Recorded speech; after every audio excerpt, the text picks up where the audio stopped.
তাল তমাল, পাহাড় পর্বত, আর ছিল ছোট নদী মালিনী।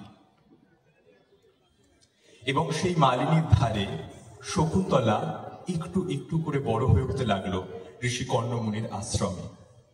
সেই আশ্রমের যে তপবনের পাশে, সেই তপবনে প্রবেশ ঘটল গল্পের নায়কের রাজা দুষ্মন্ত। এইখানেই রাজা দুষ্মন্ত এবং শকুন্তলার হলো প্রথম আলাপ, এবং প্রথম দর্শনেই তাদের ভেতর প্রেম উদ্ভূত হলো। এই প্রেম হলো একদম বেলব ফ্রেশ, একদম প্রথম যৌবনের যে প্রেম। তারপরে আস্তে আস্তে তাদের প্রেম বৈবাহিক সূত্রে আবদ্ধ হলো, তার একটা পূর্ণতা প্রকাশ পেল।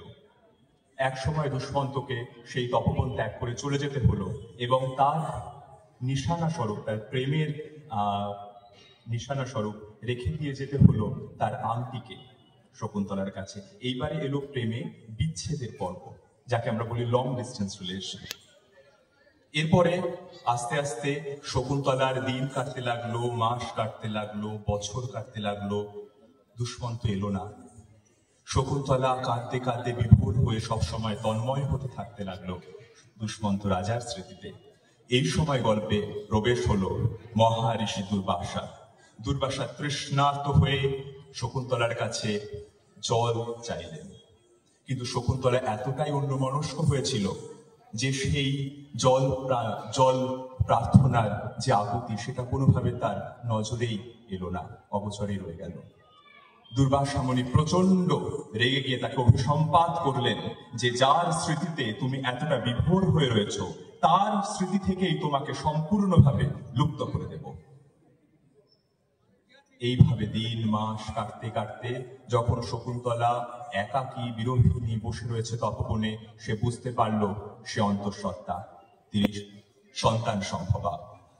তখন বাধ্য হয়ে বিভিন্ন পাহাড় পর্বত ঘুরে বহু খুঁজে দুষ্মন্তের রাজ্যে যখন পৌঁছালো, তখন তার কাছে সেই আংটি নেই, এবং সেই সময় হলো প্রত্যাখ্যান। দুষ্মন্ত তাকে চিনতে পারলেন না এবং তাকে সম্পূর্ণরূপে পরিত্যাগ করলেন।